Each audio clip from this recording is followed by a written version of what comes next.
지그지글러라는 사람이 쓴 책 가운데 정상에서 만납시다라는 책이 있습니다. 아마 이거는 기업가이기도 하고 사업가이기도 하고 그 다음에 연설가로도 유명한 분입니다. 이 책에 나오는 내용 가운데 이런 재미있는 내용이 있습니다. 한 번은 이 지그지글러가 사업차 뉴욕의 맨하탄에서 지하철을 타기 위해서 지하철역으로 내려가는데 어느 한 거린이 앉아서 동냥을 하고 있었습니다. 근데 그 옆에는 볼펜을 1달러라고 써놓고 팔고 있었습니다. 근데 어느 누구도 볼펜을 사는 사람은 없고 지나가다가 동전을 던져주거나 몇 센트를 던져주거나 어떤 사람은 1달러를 던져주고 볼펜은 받지 않고 갔습니다. 지나가던 지그지글러도 역시 그에게 1달러를 동냥을 하고 지나갔습니다. 근데 한참 지나가다 지그지글러 머릿속에 문득 이런 생각이 들어요. 아, 내가 이 사람한테 이렇게 하면 안 되지. 그래서 돌아와서 그분에게 내가 조금 아까 1달러 던진 사람입니다. 예, 압니다. 볼펜 하나 주세요. 이 사람이 고개를 까우뚱하면서 아니 어느 누구도 볼펜 받아가는 돈만 주고 가는데 이건 그냥 형식상 놓은 건데 이게 뭐 하는 거냐. 기분 나쁜데 볼펜 하나 주세요. 그러니까 그 지그지글러가 그 거지에게 이렇게 말했다고 합니다. 당신은 거지가 아닙니다. 볼펜 장사하는 사업가입니다. 이 말이 문득 그에게 던진 한마디의 말이 그에게 충격이 됐어요.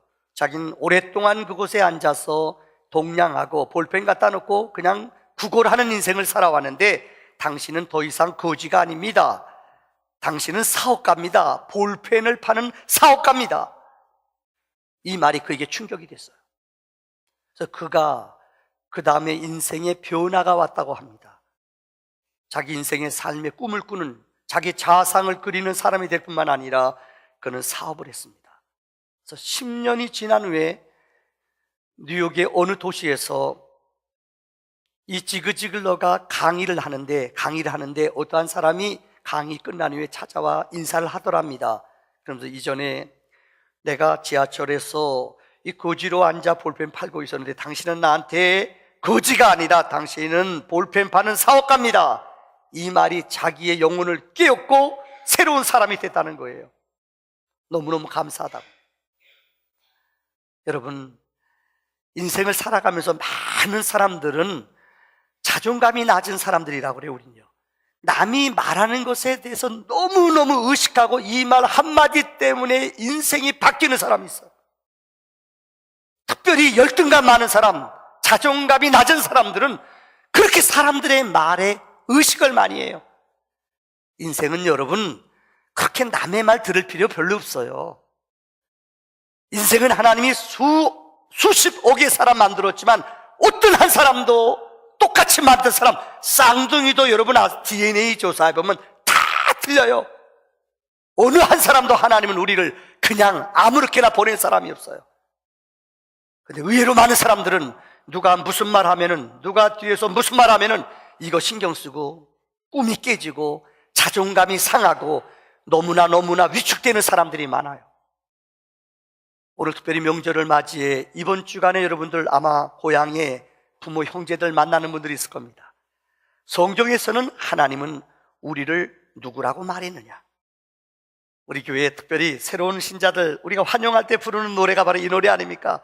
베드로전서 2장 9절의 말씀, 너희는 택한 족속이요 거룩한 하나님의 왕같은 제사장이요 거룩한 하나님의 나라 사람, 여호와께 소유된 사람들. 이게 하나님이 우리에게 주신 우리의 정체감이에요. 첫째는 성경은 우리에게 너희는 택한 족속이라고 말했습니다.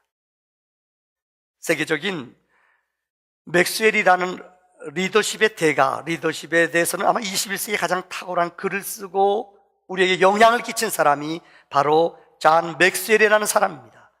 그분이 쓴 책 가운데 사람은 무엇으로 사는가라는 책 서론에 이런 재미있는 내용이 나옵니다. 인생을 살아가면서 인생이 17살 되기 전까지, 우리 자아가 성립되기 전까지 우리는 많은 말을 듣는데요, 그중에 두 가지 말을 듣는데요, 하나는 15만 번 듣는 소리가 뭐냐? 너는 안 돼. 네가 뭘 안다고. 너는 못생겼어, 이런 부정적인 말을 듣는데요. 반면에 좋은 말은, 야, 너는 진짜 멋진 아이야, 너는 능력 있어, 너는 정말 대단해, 이런 말은 5,000번밖에 못 듣는데요. 그래서 이분이 그 서론에서 하는 말이 부정적인 말을 긍정적인 말보다 30배 더 많이 듣는데요. 그래서 많은 사람들이 좌절하고 포기하고 낭망한대요. 왜요? 인간은 죄성이 있어요. 남이 잘 되는 것 보면은 박수 잘 안 쳐요. 아세요? 남이 못되게 보면 속으로 쌤통. 남이 고쳤는데 너무너무 이상하게 고쳤어, 쌤통. 이게 인간들이에요. 그래서 그분이 하는 말의 요지가 뭐냐? 우리 마음속에 누구에게 이끌리며 사느냐가 중요한데, 이 부정적인, 이 우리를 죽이게 하는 말을 들으면 우리는 낭망한다는 거예요. 요한복음 15장 16절에 우리 주님은 말씀했습니다. 너희가 나를 택한 것이 아니라 내가 너희를 택하여 세웠나니 이는 너희로 열매를 맺게 하고 또 너희 열매가 항상 있게 하여 내 이름으로 아버지께 무엇을 구하든지 다 받게 하려 함이니라. 우리 기독교의 신앙은 성경에 3만 명의 인물이 나와요. 창세기로부터 계시록까지. 한마디로 하나님은 우리를 찾아오세요. 근데 어떤 사람은 그 부름과 하나님의 콜링에 대해서 아멘하며 믿음으로 나가는 사람이 있어요. 어떤 사람은 그 소리를 평생 못 듣는 사람이 있어요. 이게 택함 받은 자예요. 모세, 아브라함, 바울을 보세요. 하나님이 아브라함을 부를 때 그는 그 집이, 그가 살고 있는 고향이 아버지가 우상, 우리말로 말하면은 이 우상 만들어 놓고 그거 파는 집이에요. 거기에서는 하나님의 은혜가 임할 수 없어요. 그래서 하나님은 그에게 찾아와 75살 때에 너는 너희 본토 친척 아비집 떠나라. 그래서 그는 그 고향, 아버지가 우상 만드는 그 집, 많은 그가 거기 살았다면 그도 우상 만드는 일을 했을 거예요. 이걸 버려버리고 혀를 단신, 믿음으로 그 가정을 떠났다고 성경은 말해요. 모세를 보세요. 하나님이 모세를 부를 때에 그는 80세였습니다. 하나님은 그에게 찾아와 말씀합니다. 모세야, 모세야, 너는 너 서 있는 그 거룩한 땅이니 신을 벗어라. 그 당시에 신발은 귀족들 좋은 신발을 못 신어요. 근데 그는 지도자로 신을 신었어요. 하나님이 그에게 찾아와 너 신을 벗어라. 하나님께 굴복하라는 거예요. 그는 신을 벗고 하나님 음성 앞에 굴복해요. 그에게 말씀해요. 내 백성들이 애굽에서 고생하니, 애굽에서 너희 백성들이 신음하니 그들을 구하라. 모세는 이 음성을 듣고 하나님의 부름 앞에 순종했어요. 바울은 예수 믿는 사람을 죽이려고 고소장, 예수 믿는 사람을 죽이는 그 증을 받아가지고 다메섹 예수 믿는 사람 죽이러 갔어요. 근데 주님을 만나요. 부활하신 주님이 그에게 나타났어요. 주님이 말씀하세요. 사울아, 사울아, 어찌 너는 나를 핍박하냐. 그런 그 음성 속에 하나님의 능력 앞에 굴복해요. 그때 주님이 말씀해요. 너는 나를 위해 이방인의 쓰임받는 사도가 될 것이니라. 성경 구구절절이 나오는 모든 말씀들이 에베소 1장 4절에 너를 창세 전에 내가 너를 그리스도 안에서 택했다고 그랬어요. 갈라디아서 1장 15절에 성경은 어머니 태 속에서부터 너를 택정했고 은혜로 나를 부르시니가 그의 아들을 이방에게 전하기 위해 너를 불렀다고 말해요. 즉 이방인의 사도로 바울을 불렀다는 거예요. 최근 얼마 전에 미국에서 100세 이상 오랫동안 장수하신 어른들을 불러다 놓고 모아다 놓고 앙케이트를 내봤더니 공통점이 3가지가 나왔대요. 참 우리가 재밌게 봐야 될 이야기라고 생각해요. 첫째는 그들 모두 100세 이상 산 어른들의 특징은 전부가 생각이 긍정적이에요. 여러분 오래 사시고 싶으면은 죄송합니다, 불평하거나 원망하지 마세요. 박수 쳐주고요. 아, 잘한다, 잘한다. 이번 명절 때 여러분 친척들 만나죠. 제발 총각 처녀들 왔으면 너 나이 몇 살이니? 시집 안 가? 이런 말 하지 마세요. 제발 비싼 밥 먹고 쓸데없는 소리 하지 마세요. 또 애들 만나면 너 몇 등 하니? 제발 그런 얘기 하지 마. 몇 등 하면 뭐 여러분이 학교 보내주실래요? 이런 거 나이 묻거나 너 몇 등이니? 또 월급 얼마 받니? 아주 삽질을 해요. 그래 애들이 상처받아요. 안 올라고 그래요. 안 올라고 그래요. 여러분 그렇지 않으세요? 정말이에요. 할 수 있으면은 여러분 이번 만남은 많은 사람 축복해 주고요. 많으면 덕담하세요. 덕담. 야, 더 멋있어졌다. 여자한테 너 저렇게 섹시해졌니? 좋아가지고 더 앞에 나타나. 여러분 이런 긍정적인 말하는 사람. 두 번째는 94% 사람들이 하나님을 잘 믿더래요. 그렇게 나이가 들어서도 하나님 앞에 예배드리는 사람들이 돼요. 우연 아닙니다. 믿음 있는 사람, 하나님을 의뢰하는 사람, 마음이 평안해요. 하나는 섬기고 봉사하신, 그렇게 나이가 들어서도 섬기고 봉사하는 사람들이 건강하고 오랫동안 살더래요. 여러분, 우리는 이 땅에 우연히 온 사람이 아니에요. 하나님이 태초부터, 우리가 창세전에 복중에 찍기 전부터 하나님은 우리를 아시고 부르신 전능하신 하나님이신 줄 믿습니다. 두 번째는 왕 같은 제사장이에요. 이스라엘 사람들은 영적인 메시아 그리스도를 세 가지로, 즉 기름 부음 받은 자를 그리스도라고 말합니다. 그래서 예수 그리스도는 기름 부음 받은 자예요. 기름 부음을 받은 자예요. 성경에 기름 부음을 받은 자는 세 가지 직무가 있습니다. 왕, 선지자, 제사장. 이 세 사람은 꼭 기름 부음을 허락합니다. 근데 예수 그리스도는 이 세 가지의 직무를 다 이루신 분이에요. 우리는 왕이에요. 예수 그리스도는 우리의 영원한 왕이에요. 이 땅의 왕이 아니라 영원한 생명을, 영원한 나라를 다스리는 하늘의 왕, 생명의 왕, 능력의 왕인 줄 믿습니다. 여러분, 구약에 보면은 제사장은 레위지파 사람만 제사장을 해요. 이들은 백성들이 죄를 가져오면은 그 죄를 묻고 그 죄를 전가하고 짐승을 죽여요. 이 제사장의 직분이에요. 근데 우리에게 다시는 짐승을 떠들이거나 피 흘리는 일을 하지 않도록 단번에 그분이 제사장으로 오셔서 죽으신 분이 있어요. 예수 그리스도. 예수님은 죄 없는 분이에요. 근데 온 인류의 죄를, 여러분의 죄를 위해 십자가에 피 흘려 죽으심으로 이제는 우리가 다시는 피 흘리지, 짐승을 죽이지 않아도 우리 모두 그리스도 앞에 나갈 수가 있어요. 다시 말하면 예수 그리스도를 우리의 왕으로, 제사장으로, 믿음으로 고백하며 나가는 자들에게 하나님이 왕 같은 제사장의 능력을 주시는 줄을 믿습니다. 작년입니다. 작년에 우리 여러분들 SBS 프로그램 가운데 K-팝, 팝스타 2인가요? 아마 서바이벌 젊은이들 한 몇만 명이 나와서 경쟁, 예선전 거쳐서 이렇게 올라와서 마지막 우승하는 경기가 있어요. 근데 작년에 우승한 사람들이 우리 예상을 깨고 18살, 14살 먹은 청년, 어린아이들이에요. 누굽니까? 다 같이. 누구죠? 성경과 말씀만 보느라고 잘 모르시나 봐요. 누구죠? 악동 뮤지션이라는 아이가 있어요. 진짜 여러분 실물 보셨어요? 내가 봐도 한 7층에서 떨어진 매주 같아요. 너무너무 자유형도 저런 자유형이 없어요. 코도 이렇게 생겼고요. 전혀 천연이거든요.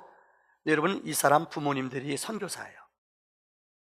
5년 전에 몽골 선교사로 떠났어요. 근데 아마 선교사 자녀들 보면은 뭐 다 그렇지 않습니다만은, 우리 지난주 금요일 날 우리 선교사님, 파송한 선교사님 오셔서 간증하는데 많이 은혜 받았어요.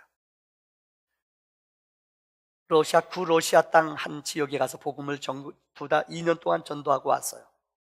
근데 능력 있거나 돈 있는 사람들은 이 선교사 자녀들이 외국인 학교에 가서 영어권에서 잘 공부하고 아주 좋은 아이비리그 대학, 좋은 대학 가는 애들이 많아요. 근데 이 선교사님은 요령이 없든지 능력이 없든지 그런 능력이 없었어요. 애들 가서 몽골, 가난한 나라 아니에요. 돈이 없었어요. 그래서 애들을 할 수 없이 홈스쿨링, 집에서 학교 공부시키는 거예요. 이거 만만하지 않습니다. 엄마 아빠가 교육적인 지식도 있어야 되지만은 이거 없어요. 그래서 어머니 아버지가 쓴 책이 있어요. 그 책이 무엇인가 하면은 참 재미있는 책 제목이에요. 오늘 행복해야 내일 더 행복한 아이가 된다. 이 책의 내용은 크게 두 가지예요. 이들은 어떻게 애들을 공부시켰느냐. 아침 6시에 일어나서 큐티한대요. 성경을 쭉 읽고 나서 성경 이야기를 토론했대요. 서로 읽고 토론하고 이야기를 나눴대요. 이게 유대인들 교육이거든요. 2시간 동안 아마 14살, 18살 먹은 아이들 머리가 뚜껑이 열렸을 거예요. 근데 애들을 5년 동안 이렇게 하고 독후감을 쓰게 했대요. 잠깐만요. 또 하나는 애들한테 꼭 예배드리고 나면 머리에다 엄마 아빠가 머리에 손 얹고 너는 하나님의 최고의 걸작품이야. 너는 하나님의 최고의 작품이야. 이렇게 축복을 빌어줬대요. 매 시간마다 이렇게 5년 동안 기도했더니 애들에게요, 다시 말하면 홈스쿨링 하는데 애들이 잠재력이, 능력이 나타나는 거예요. 여러분들 얘네들이 나와서 노래 부르는 거 기억하세요? 아마 여러분 기억나. 크로센터, 그 다음에 여러분 못난이, 제목도 웃겨요. 근데 저는 그때 참 유심히 봤어요. 그때 아나운서가, 다시 말하면 이 평가하는 사람이, 그 평가하는 사람이 이런 얘기를 탁 내뱉어요. 만약에 이런 아이들이 우리 한국에서 저렇게 공부했다면 이런 기발한 곡이나 저런 노래를 작사를 하지 못했을 것이다. 이 충격적인 얘기예요. 저들은 어떻게 보면은 오후 시간에 많은 시간을 광야에서 그 맑은 별을 보고 또 그 넓은 광야를 보면서 그 푸른 초장을 보면서 어린 시절 자라났어요. 누구도 가르쳐주지 않았는데 인터넷을 통해 창조적인 지혜를 그들이 얻었어요. 그래서 만든 노래, 그들이 만든 노래 너무나 순수하고 너무너무 가사가, 내용이 너무너무 재밌어요. 매력 있어. 외국인의 고백, 이런 것들 들어보면, 아마 가사 들어보면 알 거예요. 이거는 우리의 상상을 뛰어넘어요. 더 놀라운 것이 얘네들이 1등하고 나서 3억을 받았어요. 좀 놀라세요. 근데 인터뷰하는데 이런 말을 해요. 만약에 내가 300만 원을 받았다면 이것 가지고 우리는 여행 갔을 것이다. 얼마나 여행 가고 싶겠어요. 선교사 사는데 돈도 없는데, 그런데 너무나 많은 3억을 받았기 때문에 아무 조건 없이 몽고에서 가장 어려운 기아에서 허덕이는 아이들에게 3억을 그 기간에다 다 기부했어요. 퀴티하다가 하나님의 음성을 들었어요. 여러분, 제가 무슨 얘기를 여러분에게 드리는가 하면은, 그 부모님이 어린 시절부터 그에게 그런 영적인 은혜를, 너는 하나님의 작품이야, 너는 하나님의 택한 자야, 너는 하나님의 위대한 사람이야, 이런 영적인 축복을, 은혜를 그들에게 끼쳐줬더니 여러분 아실 거예요. 요즘 걔네들이 1집, 2집 노래 냈을 뿐만 아니라 광고에도 나와요. 여러분 무슨 선전에도 나오대. 이렇게 보셨어요? 여러분들 3억보다 더 대박 터졌대요. 무슨 말인지 아세요? 우리는 왕 같은 제사장, 하나님의 사람인 줄 믿습니다. 세 번째는 거룩한 나라예요. 한번 따라합시다. 거룩한 나라. 예수를 믿는다는 것은 세상에서부터 구별함 받는 사람들입니다. 예수를 믿는다는 것은 구별함을 받은 거룩한 하나님의 사람으로 변화받는 것이 하나님의 사람입니다. 지난 금요일일 것 같습니다. 저는 국민일보를 보는데 국민일보 종교문에 아주 재미있는 컬럼이 났어요. 봤더니 제가 군목 후배예요. 지금 전역하고 목회하는 목사님인데 이분이 재미있는 글을 썼어요. 그 제목이 눈에 탁 들어와요. 모세가 법당에 가는 시대. 야, 참 재밌잖아요. 한번 따라서, 모세가 법당에 가는 시대. 그 내용이 무슨 내용인가 하면은, 이 목사님 아들이 훈련소 군대를 갔어요. 여러분 요즘 참 우리 부모님들, 군대 보내신 부모님들 하루하루 힘들고 어려우실 거예요. 예전에도 그랬습니다만은 1, 2부, 2부 때는 좀 물어봤어요. 여러분들한테 물어봤어요. 군대 다니면서 두드려 맞았습니까? 어떤 분은 그래요. 매 맞지 않으면 잠을 못 잤습니다. 어떤 분은 뭐요? 도끼자루 가지고 매일 맞았습니다. 그래서 그 다음에 물어봤어요. 그러면은 때린 적 있습니까? 저는 더 많이 때렸습니다. 이거는 참 아무리 외람된 얘기 같은데요, 아무리 간부들이 맞고 막아도요, 간부들은 퇴근하거든요. 저녁에는 병사들끼리 있거든요. 근데 애들이 고참이 되거나 애들이 완장을 채워주면은 이 죄의 인간은 죄인이에요. 이 죄의 본성이 나타나 아주 괴롭혀요. 이 인간들이에요. 아무리 제도적으로 이거 하지 말라, CCTV 얼마나 인간이 지능적으로 머리가 좋은지 CCTV 없는데 CCTV 딴 데 돌리고 가서 때려요. 그래도 군대에 내어보내놓고 기도 안 하시는 부모님들이 있더라고요. 믿음이 좋아서 그래요. 그런데 애들이 훈련소 가면은 자기 친구들, 나이 또래 비슷한 아이들이 오니까는 동질감이 있잖아요. 그러니까 훈련소에서는 별로 힘들지 않아요. 아무리 힘들어도 같이 울고 같이 땀 흘리고 같이 정말로 콧물 흘리면서 전우회가 넘쳐요. 근데 아들이 군대 갔는데 바로 옆에 있는 옆번 아이가 이름이 김모세예요. 얼마나, 목사님 아들이 모세가 옆에 있으니까 얼마나 든든해요. 너무너무 신나는 거예요. 그런데 문제가 생겼어요. 주일날이 됐는데, 주일날 되면 여러분 훈련병들 다 집합시켜가지고 기독교, 불교, 천주교 3개 종파 줄 서여가지고 보내요. 절로 가는 사람은 절로 가요. 이렇게 나누는데 줄을 서가 기독교, 불교, 천주교. 근데 모세가요, 어머나, 절로 가는 거예요. 그래서 이 목사님 아들이 그랬대요. 야야야, 거기 절이야, 절! 야야야! 그런 거예요.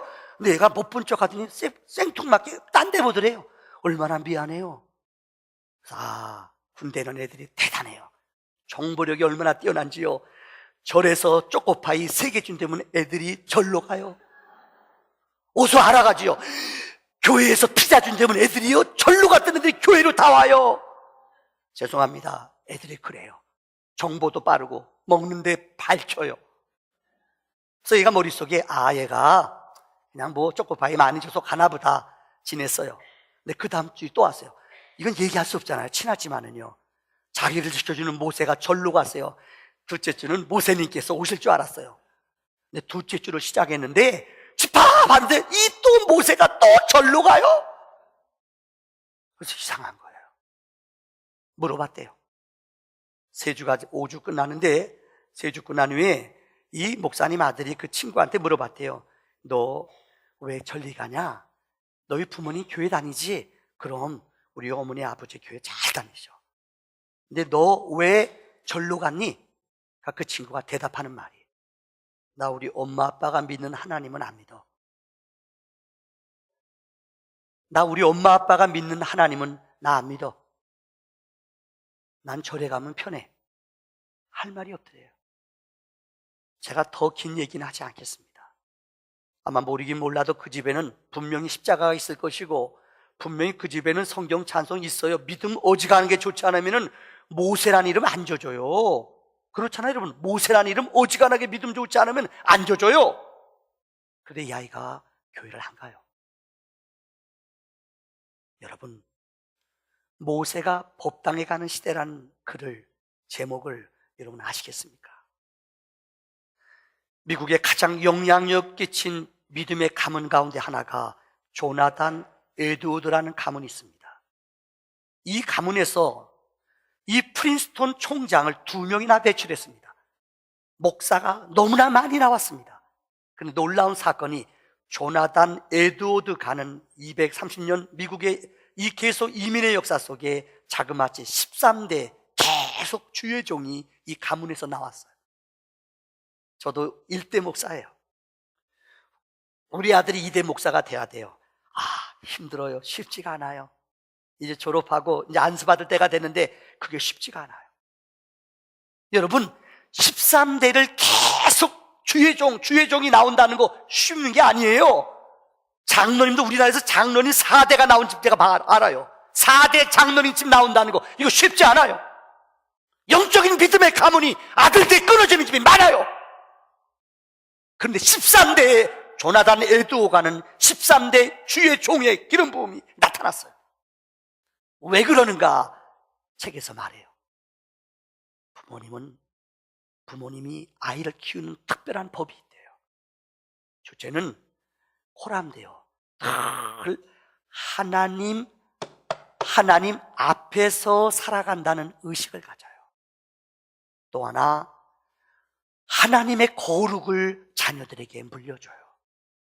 한마디로 표현하자면 신앙의 모범을 보이는 거예요. 아이들이 모르는 것 같지요? 절대 안 그래요.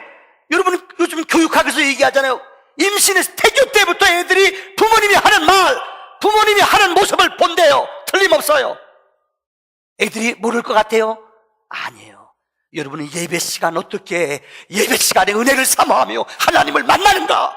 믿음의 감격이 있는가? 영적인 기도의 삶을 사는가? 하나님 앞에 물질의 정직기를 슬금슬금 하는가? 알아요, 애들이. 조나단 에드워가의 영적인 승리의 비결은 믿음의 모범을 보이며 거룩을 가리키는 영적 가정이었다는 거예요. 말씀을 결론을 지으려고 합니다. 네 번째는 그의 하나님의 소유된 백성입니다. 이 땅에 보세요. 어느 곳에 태어났냐에 따라서, 어느 지방에 태어났냐에 따라서 우리는 그분의 소유를 받습니다. 사실 우리 남한 땅, 북한 땅, 여러분 우리 역사를 보더라도 이북 땅이 훨씬 더 잘 살았어요. 옛날에 식견이는 평양으로부터 시작 신의주, 우리 역사를 보세요. 정말 똑똑하고 개혁자들이 이북 땅에 많이 태어났어요. 경제적으로도요, 우리가 수력발전소를 시작해서 여러분 많은 기간 산업들이 북한에 많이 발전했어요. 남한은요 하나같이 농사짓는 가난하고 어려운 땅이었어요. 6.25 끝난 후에 우리가 60년, 70년대 초까지만 해도요, 우리가 GNP가 북한의 절반도 안 됐어요. 얼마나 가난했는 줄 아세요? 그런데 누가 그 나라를 다스리냐에 따라 60년 동안 누가 그 지도자가 되냐에 따라 한 나라는 한 번, 두 번도 안, 세 번 세습해도 몇 년 전에는 너무나 기근이 와요. 300만 명이 굶어 죽어갔어요. 눈 하나 깜짝하네. 지금 북한에, 이건 정확한 통계는 아닙니다만은 아마 수십만 명이 정치범, 예수 믿는 이유 때문에 감옥소에서 엄청나게 고통을 당해요. 누구도 인권을 얘기하지 못해요. 얼마 전에 뉴스 봤더니, TV 봤더니 어떤 우리나라의 유명한 해설가가 그래요. 저기는 나라가 아니에요. 저들은 정상적이 아니에요. 저 나라는 정상적인 사람들이 아니에요. 그런데도 여러분 농담이야, 우리나라 국민 가운데 37%가 북한을 동경한대요. 남친 북친 우리가 공격했다고 믿는데요. 정신 나간 거 아니에요. 여러분 다른 것 떠나서 우리는 자유가 있잖아요. 마음껏 하나님 믿을 수 있고 정말 이렇게 부유해진, 이렇게 풍성한 삶, 여러분 실수도 있었고 뭐 군부 독재다, 무슨 아픔이다, 여러 가지 과정을 거쳤어요. 지금 우리가 누리는 자유, 우리가 누리는 이 귀한 부유, 정말이에요. 누가 우리의 주인이 되냐에 따라 그 백성들의 장래가 바뀐다는 거예요. 롱펠로라는 사람이 어느 종이에다가 글을 썼어요. 얼마 전에 경매에 나왔는데 그 글 하나가 6천만 원이에요. 여러분 피카소란 사람 알지요? 그분이 그린 그림 어느 조그만 백지에다가 그렸어요. 야, 미술 그림을 보면 참 신기해요. 백지에다가 뭐 연필로 쭉쭉쭉 그리면 뭐 그림이 쫙 그려져요. 우리 제자반 이번에 장봉도 갔는데 우리 집사님이 앉으셔가지고 그림을 쓱쓱 그리는데, 이야, 금세 나무가 뭔가 같은 나무예요, 나무. 피카소가 그린 게 얼마 전에 경매에 나왔는데 놀랄 준비하세요. 6억. 그릇이 크셔서요, 죄송해요. 똑같은 기타지만은 엘비스 프레스가 쳤던, 비틀즈가 쳤던 이 기타는 경매에 나오면은 몇 억이 가요. 왜요? 누가 그것을 소유하며 누가 그것을 만졌느냐에 따라 가치가 바뀌는 거예요. 우리는 별별 없는 사람들이 아니에요. 하나님이 최고의 걸작품으로 우리를 만들었을 뿐만 아니라 우리를 너는 내 소유된 사람이다, 너는 내 것이다, 하나님이 지명했어요. 원래 하나님이 지명하기 전에, 하나님이 우리를 붙잡기 전에 성경은 말해요. 우리는 죄의 종이었어요. 아담의 원죄로 말미암아 우리는 영원히 하나님과 원수되었어요. 우리는 마귀의 종으로 살아요. 마귀의 밥, 어둠의 일을 좋아했던 사람이에요. 근데 예수님이 이 땅에 오셔서 피값을 지불함으로, 보혈의 피를 흘림으로, 우리에게 죄의 값을 지불함으로 우리를 의인의 자녀로, 마귀의 자녀가 아니라 하나님의 자녀로 우리를, 신분을, 우리를 바꿔주신 줄 믿습니다. 이번 명절 때 여러분 시시하게 살지 마십시오. 좀 손해보세요. 조금 양보하세요. 그거 말하지 마세요. 그거 참으세요. 이래야 생명이 이루어지고, 이래야 기적이 이루어지고, 이래야 복음의 기적이 우리 가정 속에 넘쳐나는 줄을 믿습니다. 기도합시다.